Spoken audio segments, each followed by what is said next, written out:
Olá, tudo bem? Eu sou a professora Estela, professora de Educação Física, e para a aula de hoje nós vamos ver um pouquinho sobre avaliação postural e vícios posturais, né? E antes da gente começar a nossa aula, eu já tenho algumas coisas para perguntar para vocês. Como você está sentado agora? Será que é uma postura correta? E não adianta arrumar agora, hein? Vamos lá. Qual imagem parece como você está agora nesse exato momento? Nós temos aí essas imagens e eu quero saber de vocês qual dessas posturas vocês estão utilizando agora. Se vocês estão sentados assistindo a nossa aula, se você está deitado, em pé. Será que é uma postura correta? Então é isso que eu quero saber de vocês, não adianta tentar me enganar. E eu quero que vocês entendam o porquê dessas perguntas, né? Na nossa aula de hoje a gente vai ver um pouquinho sobre os vícios posturais, né? Que nós normalmente sentamos ou andamos na rua e como ele pode afetar na saúde física de vocês, né? Então vamos lá. Na literatura, o conceito de postura corporal é abordado por diversos autores como posicionamento de segmentos corporais no espaço. A PC, que é a postura corporal, também está relacionada às adaptações neurais e musculoesqueléticas durante movimentos, fragmentando a definição em postura corporal estática e postura corporal dinâmica, né? Aí nós temos duas imagens, né, que tá mostrando o que é certo e errado, né? Por exemplo, na hora de levantar-se da cama, utilizar uma mochila, carregar compras da feira, carregar outros objetos, como você deve abaixar e levantar, né? E aí essas características individuais e fatores extrínsecos influenciam de maneira significativa na postura corporal, tais como a personalidade, gênero, idade, etnia, atividades de vida diária, ambiente, temperatura e até mesmo saúde mental. O desenvolvimento neuropsicomotor e o processo evolutivo da espécie humana são determinantes de suas características posturais, contribuindo para a posição bípede, que é o que nós temos essa posição, né? Duas pernas, o que se opõe à força gravitacional. Aí nós temos essas duas imagens abaixo, né?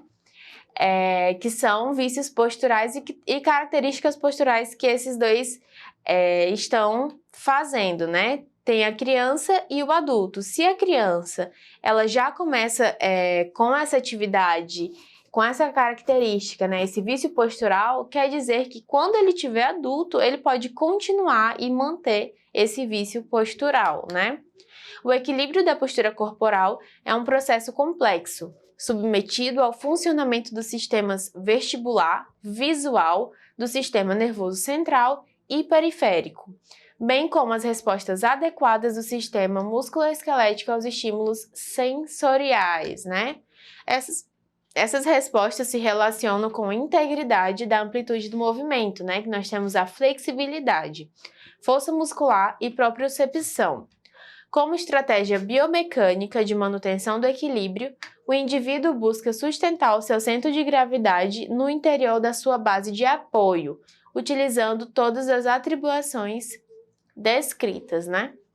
Então, como a gente pode ver, tudo influencia na nossa postura, né? Sendo ela a temperatura, o ambiente, a forma que se vive, quais atividades que você já pratica durante o seu dia a dia. Então, tudo isso vai estar influenciando para a sua saúde mental e física, né? Então, quer dizer que a nossa postura, né, ela é muito importante porque ela vai influenciar em diversos aspectos do nosso organismo. Principais causadores dos problemas de coluna e postura, né? Entre os fatores que desencadeiam alterações posturais, que muitas vezes apresentam características irreversíveis, destacam-se posicionamentos incorretos, além da alta sobrecarga no ambiente de trabalho e durante as atividades domiciliares, uma vez que as posturas ideais para a execução das atividades normalmente não são respeitadas.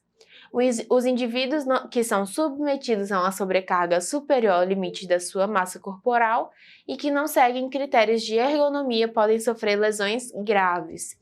Então, um dos principais fatores é a má postura, né? Utilizar às vezes fazer força demais, às vezes carregar coisas que não consegue, muitas das outras vezes atividades domiciliares, né? Por exemplo, ao varrer, ao limpar, né? Passar pano, a gente não está utilizando os equipamentos corretos ou não está na postura correta, adequada para a realização daquela atividade. E isso pode ocasionar várias lesões, vários comprometimentos na sua saúde, né? E é importante ressaltar que diversas condições clínicas e doenças, além dos maus hábitos na vida diária, podem curar com má postura, né? Podem cursar com má postura. E nós temos outros problemas e consequências de uma postura incorreta. Os vícios posturais ou doenças que causam posturas inadequadas, se não tratados, irão promover processos degenerativos articulares, provocar erosões ósseas, desenvolver osteofitos e gerar dor crônica nos pacientes acometidos. A formação de contraturas musculares, déficit de equilíbrio e propriocepção também podem ser apontados como consequências da postura corporal incorreta.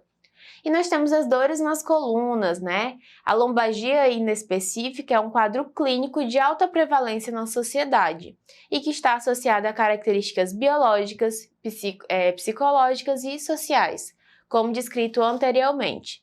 Como os maus hábitos posturais sofrem influência de todas essas características citadas. Eventualmente, podem ser causadores de quadro álgico não somente na coluna, né? Como também nas demais regiões do corpo. Então, quando a gente fala nas dores das colunas, existem inúmeras coisas que podem ser citadas para essas dores nas colunas, né? A lombalgia, que a gente acabou de ver, é uma das principais causadoras nessas dores, né?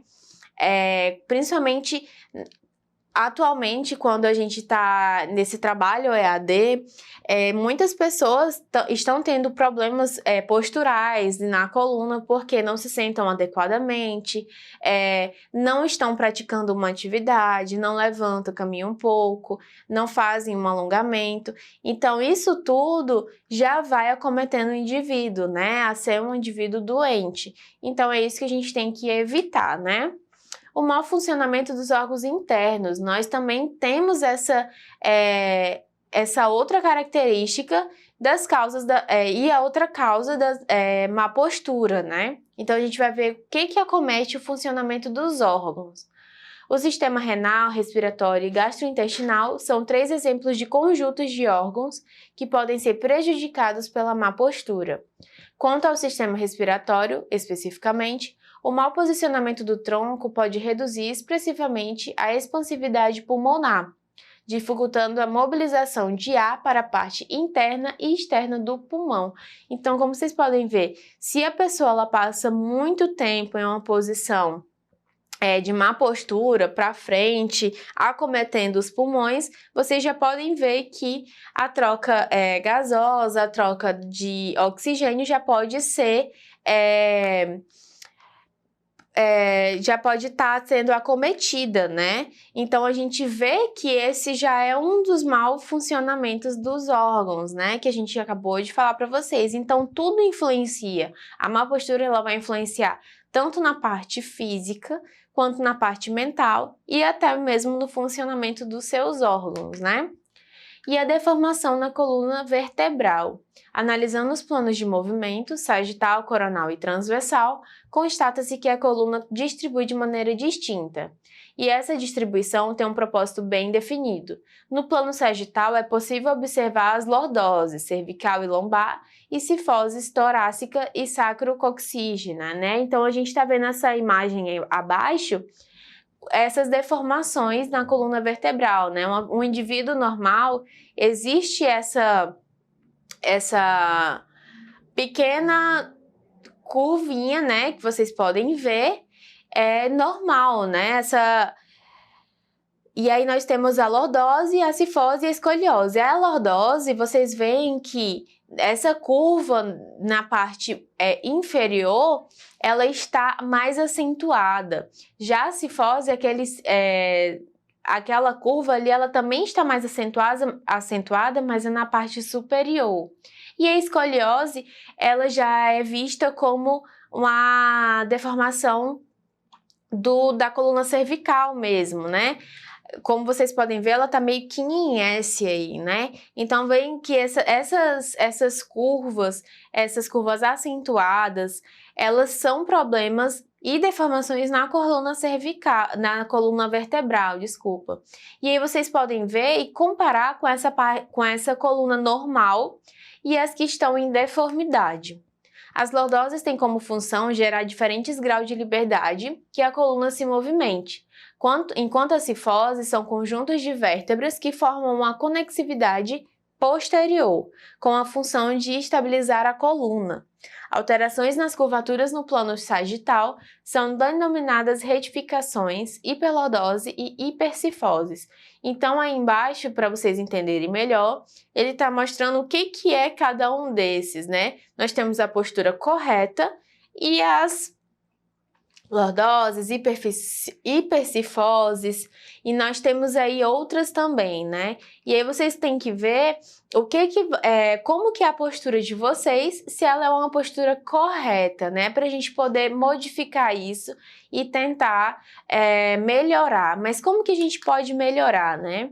No plano coronal, o que se espera é uma coluna em linha reta, ou com pequenos graus de inclinação entre as vértebras. Caso haja uma inclinação muito significativa, pode-se classificar o fenômeno como uma alteração postural. Nesse caso, é chamado de escoliose. Quando eu falei para vocês que parecia um S, né? Era isso que eu queria mostrar para vocês, né? A coluna ela tem que estar retinha ou com pequenos graus de inclinação, né? Não tão torta como está nessa imagem.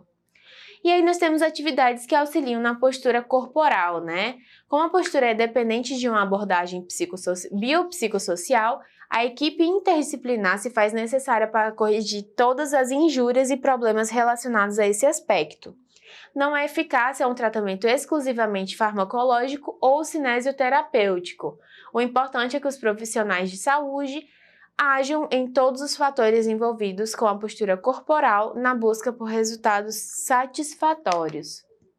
Aí nós temos o yoga, o pilates, a reeducação postural global, que é o RPG, e nós temos outros exercícios para a postura que ajudam a combater as dores de coluna, né?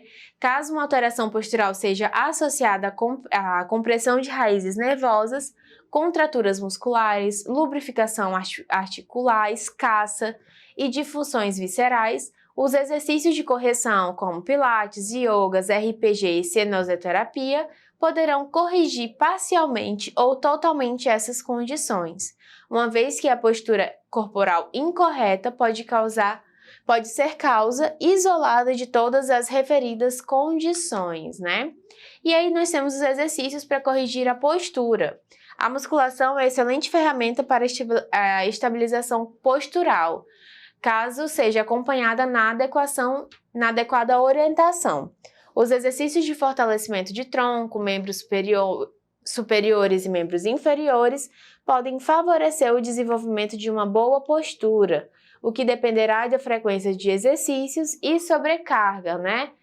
E a carga obtida no teste da repetição máxima.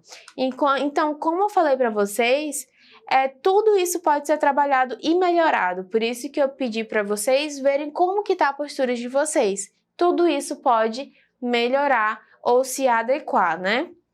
E aí a gente vai deixar para casa os últimos slides, né, para vocês lerem e entenderem melhor o porquê que esses exercícios são tão importantes para vocês praticarem em casa, né? Nós temos também outras formas dentro do nosso slide, que são os últimos slides, que vocês vão estar vendo como que a gente tem que sentar, como que a gente tem que estar no computador assistindo a aula e tudo mais.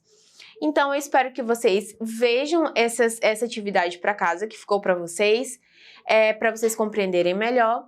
Não esqueçam de acessar a plataforma Eduque para vocês terem acesso ao nosso slide, para vocês verem essa nossa atividade de hoje e até a próxima aula.